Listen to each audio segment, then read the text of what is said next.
Morning students, आज हम share कर रहे हैं क्लास 7th हीट चैप्टर से topics modes of heat transfer.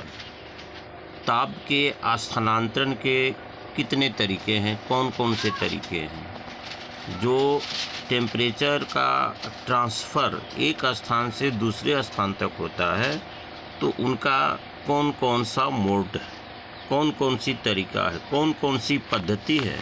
उसमें से पहला है dear students conduction.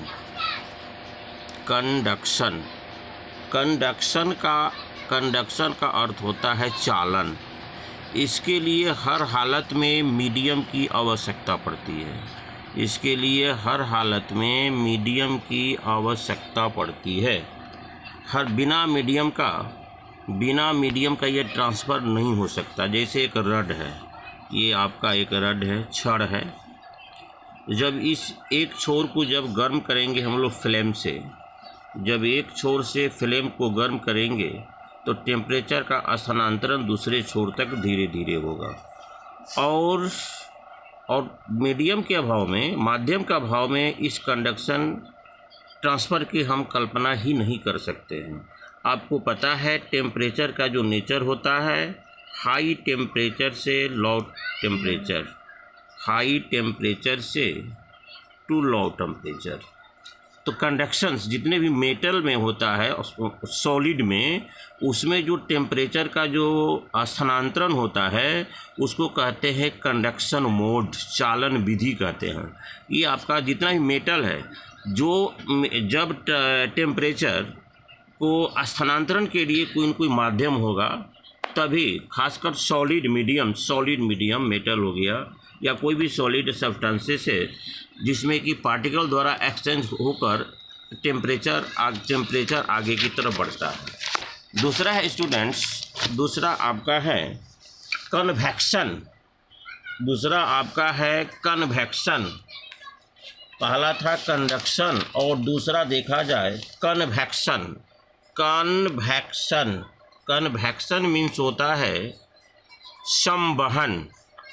Convection means होता है संवहन। यह खासकर लिक्विड में, जैसे किसी बर्तन में, किसी कंटेनर में हम वाटर ले लेते हैं और वाटर को जब हम गर्म करते हैं, फ्लेम के द्वारा जब गर्म करते हैं तो उस परिस्थिति में होता है क्या, जब टेम्परेचर बढ़ते जाता है तो इसका एक बॉइलिंग पॉइंट आता है।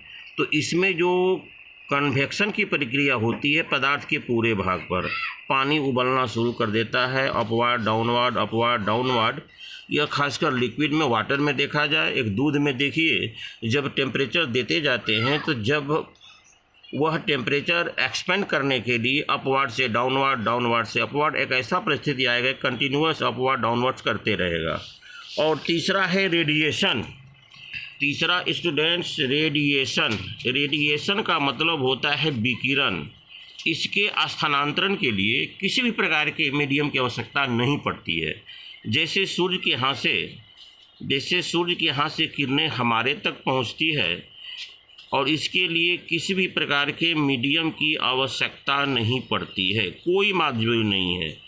यह विदाउट मीडियम से ट्रांसफ़र हो सकता है, एक स्थान से दूसरे स्थान तक जा सकता है। तो सूर्य से किरणें जो पृथ्वी तक पहुंचती है उसका माध्यम है आपका रेडिएशन, चूँकि इसके लिए कोई द्रव्यात्मक माध्यम की आवश्यकता नहीं पड़ती है। कन्वेक्शन लिक्विड के लिए होता है, इसमें पूरे भाग पर टेम्परेचर ट्रांसफ़र की अभिक्रिया होती है। पानी या वाटर या जो कुछ भी लिक्विड है वो बॉइलिंग करना शुरू कर देता है और पूरे पार्ट पर यह अभिक्रिया होती है। और पहला जो हम बताए थे चालन का मतलब ये हुआ कंडक्शन। जैसे मान लिया जाए एक रड है, रड में मोम को पेस्ट कर दीजिए और कांटी इस पर चिपका दीजिए। इस पर कांटी चिपका दीजिए। कांटी चिपकाने के बाद अब देखेंगे छोटा छोटा पिन चिपका दीजिए। इसको गर्म करना शुरू कीजिए। जब गर्म करना शुरू करते हैं, सबसे पहले यह पिन गिरेगा, तब यह पिन गिरेगा, तब यह पिन, तब यह पिन, तब यह पिन। इसका मतलब होता है टेम्परेचर का जो ट्रांसफ़र होता है हाई कॉन्सेंट्रेशन से लो कॉन्सेंट्रेशन तक। और जब इसके आगे कोई मीडियम नहीं रहेगा तो दोनों तरफ हर जगह का टेम्परेचर बराबर होना, शुरू कर देगा, उसके बाद इसका टेम्परेचर बढ़ना शुरू हो जाएगा। डियर स्टूडेंट्स, ये क्लास 8 से रिलेटेड से है। और टेम्परेचर ट्रांसफ़र कैसे होता है? टेम्परेचर एक प्रकार का ऊर्जा है जो कि पदार्थों के पार्टिकल को वाइब्रेट करने में बहुत बड़ा सहयोग करती है और उसके स्पीड को बढ़ा देती है। Thank you very much. आपके स्टडी में भरपूर सहयोग करेगा और हमारे सब्सक्राइबेशन में ज़रूर आप लोग थोड़ा सहयोग करेंगे। सब्सक्राइब में जहाँ तक होगा सहयोग करने का कष्ट करेंगे। Thank you.